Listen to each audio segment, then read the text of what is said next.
Assalamualaikum warahmatullahi wabarakatuh. Waalaikumsalam warahmatullahi wabarakatuh. Sahabat-sahabat sutradara galau dimanapun Anda berada, masih bersama Teh Desi di sini, tapi dengan forum dan juga sudut pandang yang berbeda. Kita akan menginterogasi Teh Desi untuk secara belak-belakan menceritakan bagaimana pengalaman kegalauannya. Asik. Karena berhubung di sini adalah channel YouTube Sutradara Galau, jadi kita harus menggali kegalauan seseorang dan juga mengajak dunia untuk semakin galau. Asik. Teh Desi mungkin bisa diceritakan pengalaman galau. Kami persilakan. Asik. Galau ya. Ngobrol-ngobrol masalah galau.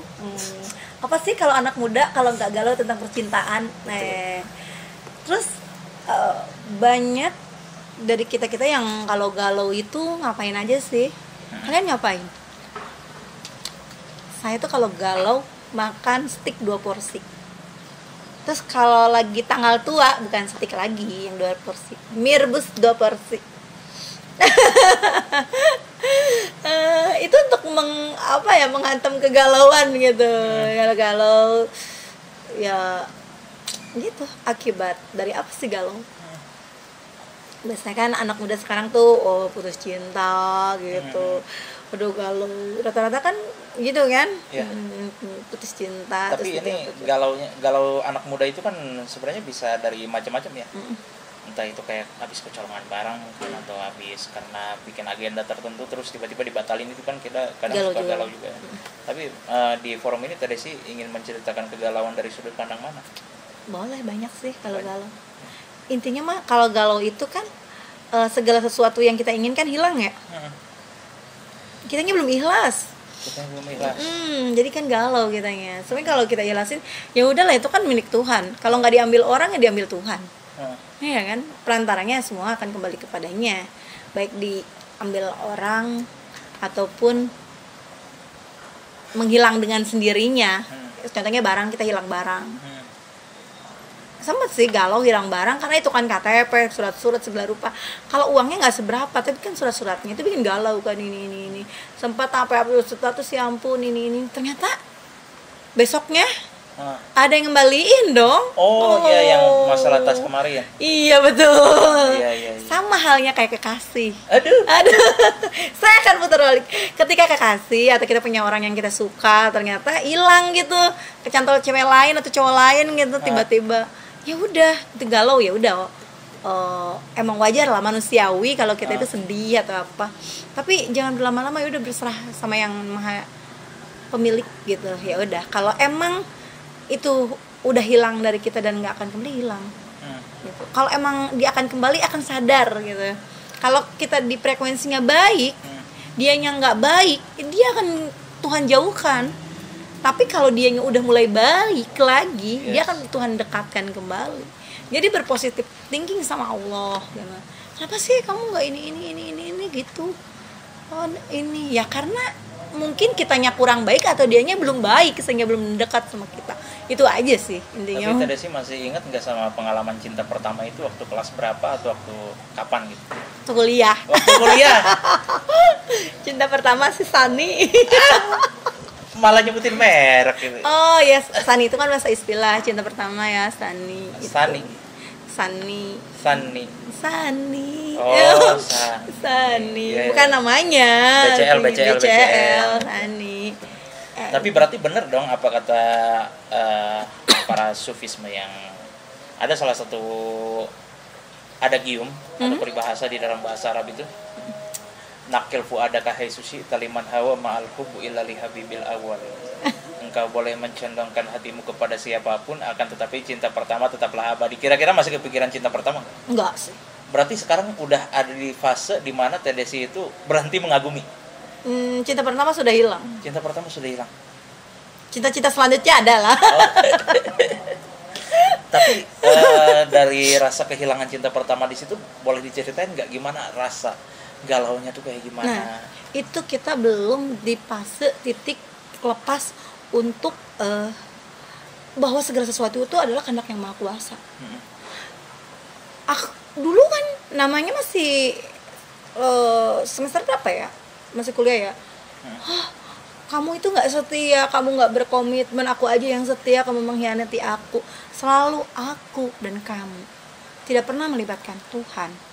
Tidak melibatkan, itu adalah ketetapannya. Padahal kalau menghargai, saya berusaha menjaga hati saya buat dia, berusaha bertemu dia, berusaha untuk mendapatkan apa yang saya mau. Begitupun dia, walaupun dia mungkin mencang sana sini, pada dasarnya dia berusaha juga, karena jarak jauh ya waktu itu ya. Berusaha datang jauh-jauh, kan dia ongkos waktu, tenaga. Itu juga pengorbanan. Intinya dia berjuang, aku pun berjuang, tapi Tuhan tidak menetapkan. Ya udah gitu. Sekuat apapun kita berjuang, ya bukan milik kita, ya nggak akan pernah jadi milik kita. Udah. Contohnya pernah deket juga dengan salah satu seseorang yang sudah berkhianat gitu. Aku bilang berkhianat karena dia sama tergoda cewek lain atau apa, karena dekat, mungkin menganggap aku tuh kamu nggak suka sama aku, nggak ini, nggak itu. Bukan nggak seperti halnya perempuan-perempuan lain, karena aku bilang aku mungkin suka sama kamu ya, tapi saya membatasi diri dan manage perasaan itu sampai kita itu halal. Kenapa? Jangan sampai berlebihan mencintai sesuatu yang itu bahkan udah halal pun, mungkin udah jadi suami istri pun, kita juga jangan terlalu, karena ada cinta di atas cinta itu kepada Allah ya. Jadi jangan terlalu gitu. Mungkin pas cinta pertama saya itu saya lupa gitu, hilap kalau cinta yang terbaik itu adalah cinta sama Allah gitu. Hilap gitu, kita terlalu mengagumi dunia, terlalu mengagumi si dia, hingga ketetapan Tuhan kita abaikan gitu. Tapi ketika berjalannya waktu gitu, dan saya juga bilang sama dia, kamu bener suka sama kamu, niat serius, ya udah gitu, niat serius aja gitu. Kenapa harus kamu kelihatannya nggak ini nggak itu, banyak sekali syarat. Cinta itu tak bersyarat. Kalau kamu suka, ya sudah, datangi pemiliknya di tengah malam, berarti pemiliknya yang di dunia itu berarti orang tua. Kalau niat serius buktikan. Kalau dia tidak membuktikan, dia tidak ada menunjukkan keseriusannya. Cinta itu perlu pembuktian. Kalau dia tidak pernah membuktikan datang sama orang tua kita, benar salah satu ustadz pernah nasihatin saya. Dia serius, dia datangin rumah kamu dengan alasan apapun, pura-pura lah, oh saya kesini, aku mampir boleh nggak ke rumah ini sekalian ngontrol ini atau itu, pura-pura, padahal niatnya silaturahmi, menjebak ini itu kan alasan, tapi sebenarnya hatinya buat serius. Tapi kalau dia udah tidak ada niatan buat ketemu sama orang tua, dia mau bilang sama siapa 1000 orang, saya niat serius sama dia, tapi dianya aja bullshit gitu, bullshit itu. Tapi Teh, pandangan Teteh sebagai orang yang sudah berpengalaman dengan tahapan-tahapan kegalauan yang luar biasa yang pernah saya dengar, ini ada nggak beberapa saran atau beberapa arahan untuk beberapa pasangan yang mungkin terlalu bucin sama pasangannya? Karena memang seperti yang pernah saya dengar itu, jangan menginvestasikan seluruh perasaan, karena bisa jadi itu investasi bodong. Atau ujung-ujungnya ya nggak jadi gitu. Jadi saran atau arahan gitu dari Teteh gimana biar jangan bucin-bucin banget deh gitu. Seperti tadi Teteh kan mengatakan masih memanage perasaan sampai nanti menuju ke tahapan yang lebih serius lagi, ke tahapan yang sudah halal dan ya sebagainya kayak gitu. Itu arahan dari Teteh mungkin gimana? Ya bahkan ya nanti ketika jadi suami istri pun cinta ya sama suami ya mungkin ya. Bahkan saya suka nasihatin juga sama teman-teman atau rekan-rekan saya yang sudah menikah, ketika harus cerita begini begitu, saya bilang dia mencintaimu, dia suamimu, percayakan sama dia. Terlepas dia berkhianat, itu urusan dia sama Tuhan, bukan urusan kamu. Tapi kamu yang berkhianat, itu tanggung jawabnya dia, karena kamu perempuan. Kalau dia bukan tanggung jawabnya kamu, ya udah urusan dia. Kenapa? Apalagi namanya pacaran, belum diikat, belum apa pacar. Sebenarnya nggak ada ya pacaran itu sebenarnya ya, kita juga salah juga ya. Tapi mau gimana kan? Sekarang banyak orang ini pacaran taruh itu kan perkenalan atau apa? Itu belum ada ikatan apa-apa, nggak ada hak kita buat. Yang ada hak itu ya ketika dia udah ijab kabul, itu bukan hanya sebatas ijab kabul dengan mas kawin, tapi dia bersaksi atas nama Tuhan, dia berjanji dia kepada Tuhan kita. Komitmennya itu komitmen Nah kalau dia berkomitmen, buktikan komitmennya. Bahkan orang yang sudah berkomitmen secara ikrar pun banyak yang melenceng begitu-begitu karena dia tidak menerapkan komitmennya dalam berucap.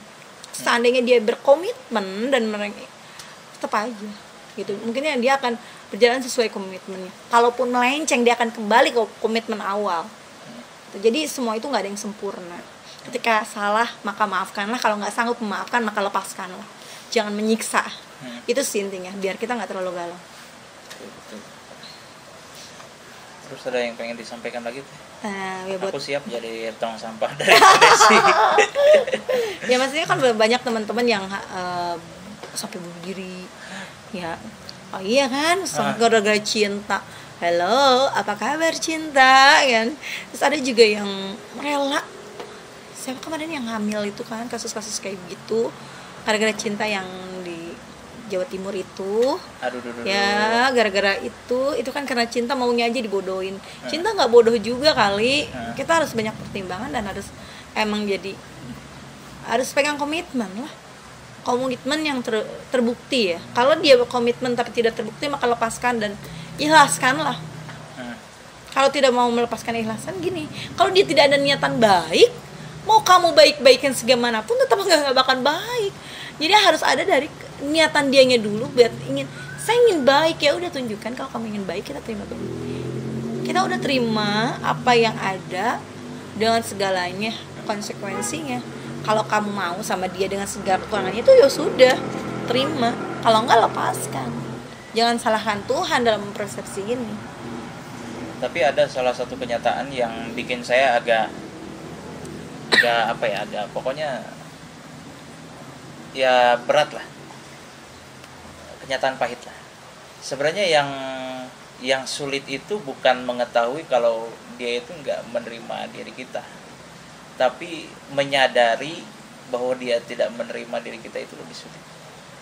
Contoh kayak kalau kita pernah PDKT dengan lawan jenis dan sebagainya untuk memulai suatu hubungan seperti itu,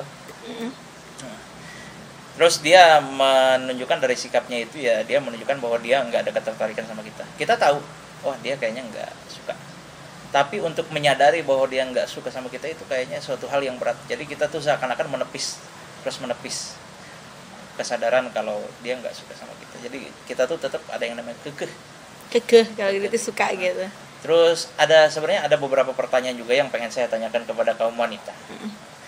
Jadi kalau saya pandang, ini ada dua hal yang biasanya dikatakan perempuan itu agak terlalu ambigu ya. Contoh kayak ketika ada seorang laki-laki yang ingin memulai suatu hubungan dengan lawan jenisnya, dengan perempuannya, gitu, dengan orang yang dikaguminya, terus dia itu memberikan sikap kalau gua nggak tertarik atau gua merasa nggak nyaman gitu. Nah, dari ungkapan kata nggak nyaman itu sebenarnya bisa jadi ada dua hal yang dipikirkan oleh laki-laki itu. Apa itu? Yang pertama, dia benar-benar nolak. Yang kedua itu kayaknya si cewek ini pengen ngelihat sejauh mana perjuangan gue untuk ngedapetin dia. Si cewek? Iya. Si ceweknya ini pengen tahu sejauh mana si laki-lakinya itu memperjuangkan dia. Nah, jadi makanya nggak mengherankan kan kalau ada beberapa perempuan yang mungkin risih dideketin karena dia udah mengatakan sebenarnya aku nggak nyaman digituin. Tapi si laki-lakinya tetap kekeh. Karena si laki-laki itu menafsirkan perkataan tidak nyamannya itu dengan kayaknya dia pengen ngelihat perjuangan gue sejauh mana gitu. Dibandingkan dengan melihat kayaknya dia nolak gue, udah kalau gitu gue mundur aja. Sebenarnya kalau dari pandangan perempuan itu kayak gimana sih? Sebenarnya kalau bilang nggak nyaman emang nggak, kalau saya pribadi ya, kemarin pribadi masing-masing. Kalau bilang aku nggak nyaman digituin, kamu berubah dong, jangan kayak gitu. Gitu. Kalau bilang gitu. Tapi kalau bilang aku nggak nyaman ini, kamu berubah dong. Mungkin itu bahasa istilah ya, kamu berubah dong, jangan kayak gitu. Kamu mau digituin, emang bener nggak mau digituin gitu, nggak nyaman kamu kayak gitu. Gitu. Kalau dia nolak sih pasti akan bilang saya posisi saat itu tidak sedang dengan siapapun, tapi ada yang mendekati tapi ngerasa ini, sorry, aku ada urusan yang lain, aku punya pacar. Kalau udah bilang saya udah ada pacar ini tuh cowok masih kekeh, itu keterlaluan. Saya juga pernah digituin soalnya. Itu udah bilang gue udah punya pacar padahal lagi enggak. Sebenarnya bahasa istilah punya pacar itu buat menutup nggak mau dideketin sama orang yang tidak kita tidak nyaman, benar-benar tidak nyaman dan tidak ingin masuk ke ranah. Kamu mungkin cocok jadi teman aku, tapi cocok untuk, maksudnya tidak, saya mah cocoknya hanya untuk jadi pertemanan. Mungkin kita nggak mau, tidak bisa membatasi semua jadi teman ya, tapi untuk masuk ke ranah pribadi yang itu kan nggak bisa, nggak semua orang bisa masuk ke ranah levelan kita yang sangat pribadi. Itu kan kita bisa terbuka untuk ranah-ranah tertentu, tapi untuk ranah-ranah ini kan privat, kita hanya orang-orang privat kan yang kita, oh maaf saya udah punya pacar, maaf saya teleponan sama pacar saya. Jadi maksudnya kamu udah cukup sampai di situ, jangan terlalu masuk ke ranah pribadi saya. Itu bukan pesan Anda. Kita hanya berteman. Mungkin harus cowok harus ngerti tafsiran itu. Ya udah berteman aja sih. Kalau emang jodoh dari pertemanan bisa jadi kan, daripada tuh cewek kabur gitu. Kadang nggak risih juga digituin gitu. Kalau emang aku nggak nyaman gitu, kamu berubah. So, kalau kamu masih pengen itu, dia berubah dengan secepatnya. Aku harus gimana? Aku masih jadi teman kamu atau gimana? Ya. Karena kalau cewek yang dewasa itu kan mungkin gini, kalau orang itu akan bersikap dewasa akan bilang seperti ini. Kita pertemuan itu takdir Tuhan. Mungkin kita bisa berjodoh. Kalau nggak berjodoh pun kita bisa bersahabat atau bersaudara, karena semua kita saudara. Kita nggak tahu, bahkan sama mantan kita berantem, marah-marah kayak gini kayak itu. Ternyata pada akhirnya si mantan itu malah kita bisa bekerja sama dalam bidang lain dan hal lain. Makanya jangan jadi musuh-musuh, udah silaturahmi aja, saudaraan gitu, nggak usah jadi gimana-gimana gitu, ya udahlah. Tapi sebenarnya suatu bentuk realita yang harus kita hadapi itu, saya itu sampai saya sendiri itu ada di tahapan semuanya itu tidak harus berjalan baik-baik saja. Itu pemikiran saya tuh, semuanya itu nggak harus berjalan baik-baik saja. Jadi kalau memang ada, oke lah, saya pernah punya konflik dengan orang yang dulu pernah menjalin hubungan dengan saya, dan sampai sekarang pun masih nggak pengen kontak-kontakan. Saya sendiri nggak pengen menerima pesan dari dia, nggak pengen tahu kehidupan dia. Jadi ya udah, sampai timbul pikiran, ya semuanya nggak harus baik-baik aja. Kalau memang baiknya nggak kontakan, ya udah nggak kontakan. Mau gimana lagi? Ya maksudnya bisa seperti itu, tapi itu mutus banget ya menurut saya. Kita juga harus dewasa. Kalau itu tandanya masih kesel gitu, kontak-kontakan, sebenarnya mas ke silaturahmi atau ketemu di jalan, iya gitu kan nggak mungkin. Kalau emang harus kontak inten ya nggak usah lah. Orang masa lalu ya udah lah, Kip. Kadang-kadang kata spion cukup buat dilirik aja, bukan harus ditelok gitu nanti kita nubruk di depan kayak gitu. Maksudnya kenapa hanya dilirik aja? Kita bukan berarti menutup kaca spion itu buat, tapi ya nggak apa-apa sih. Kita nggak tahu, kita ada urusan yang sangkutan hanya sebentar gitu. Tapi jangan masuk ranah-ranah dalam. Kita harus memfilter gitu, karena itu mantan. Kita memfilter, kita hanya sebatas teman dan hari saya Allah gitu. Jangan kita udah sempat dekat gitu, kita udah curhat-curhatan, terus tiba-tiba seolah kayak orang yang nggak kenal sama sekali.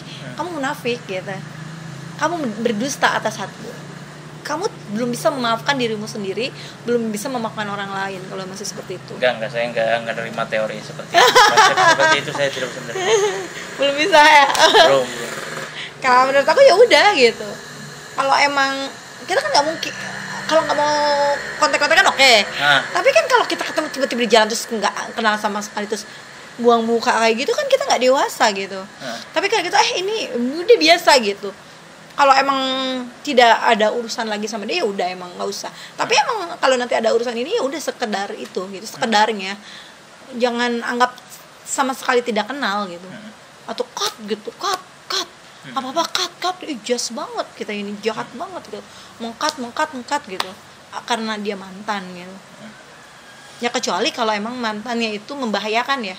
Nah, membahayakan itu rese gitu. Dia ngutak-ngatik hal yang nggak pun diiyakan, dia adakan, itu kan berbahaya. Emang jauhi. Tapi kalau emang dia itu masih ya udah sekedar mantan, kita pernah dekat secara pribadi, mungkin saling curhat-curhatan. Kadang sama teman dekat juga kita curhatkan. Apalagi sama pacar, kita akan, kalau mungkin orang terdekat itu menentukan masa depan gitu. Nggak usah juga diulas kalau sama itu ya ngapain juga gitu. Toh masa depan kita bukan dia kan. Ya udah gitu, yang udah gitu. Jadi harus bijak dalam itu ya. Terus bijak memaafkan sih. Jadi pemaaf yang baik itu pertama maafkan diri sendiri yang udah pernah salah karena dolim gitu. Iya kan, dolim sama diri sendiri kan, menghakimi diri sendiri. Terus memaafkan orang lain, ya sudahlah. Toh dia juga pernah salah. Siapa tahu udah ketemu kita dia dapat hidayah dan jadi orang benar. Kan nggak tahu kan, memantulkan energi positif buat jadi lebih baik. Dan kita juga kan bukan segalanya serba betul, kita juga ada salahnya dan harus introspeksi, muhasabah diri ya. Apa yang ini, kita perlu orang-orang terdekat buat introspeksi, man. Kadang orang yang tidak dekat hanya bisa menilai kamu jelek, jas. Tapi orang terdekat kita itu, kayak jangan begini, jangan begitu, emang yang jangannya gitu. Perbaikilah, kurangilah gitu. Dengan segala kekurangan gitu. Yang lebihnya kasih kekurangan. Karena kita bukan makhluk yang sempurna ya. Sudahlah gitu. Apa sih? Seperti itu, Gus. Aduh, Gus. Jadi malu ini. Iya, Gus. Jadi ya udah maafin aja, Gus. Ikhlasin aja yang udah mah. Enggak bisa. Saya masih belum menerima konsep seperti itu. Itu belum ikhlas ini, Gus. Ini aduh, masa lalunya masih belum move on. Ya, itu ikhlas standar saya. Udahlah, yang udah mah udah, tutup rapat-rapat, maafin dia. Toh kesalahan dia buat belajar buat kita juga kan. Benar. Udahlah, emang kita makhluk sempurna, kita juga banyak salah kan. Iya. Kita ditutup aib-aibnya sama Allah gitu. Kalaupun kita banyak salah, ya udah Allah, cukup Allah yang jadi ini. Kalau dia begitu, sudahlah. Iya. Kan? Ada yang perlu disampaikan lagi oleh Teresi? Ada beberapa hal yang mangkel, semoga dari suasana tempat Ibnu Aqil di sini dengan Teresi ngomong suatu hal yang mungkin mengganjal, jadi Ibnu Aqil di sini bisa menjadi obat untuk Teresi. Amin. Ya ampun, berikan hidayah yang lebih baik ya. Amin. Ya, buat teman-teman yang masih galau, tenang aja. Yang bukan menjadi milik kita akan hilang. Sekuat apapun kita mengejarnya, sekuat ini. Kita hanya diwajibkan untuk berikhtiar. Bukan berarti untuk memaksakan harus dapat. Karena yang menjadi milik kita akan datang dari bentuk kasih sayangnya Tuhan terhadap kita. Amin. Sekarang ayo. Siap. Oke, mungkin itu saja Teresi ya, apa yang bisa kita obrolin pada kesempatan kali ini. Terima kasih atas waktunya. Sama-sama. Ya, moga-moga nanti ada waktu, lain waktu Teresi bisa nginep di Villa Hijau ini. Amin. Bawa siapa dong? Ya, bawa anak-anak Mila enggak apa. Anak-anak Laton juga ya. Iya. Atau anak-anak geng-gengan aku. Siap.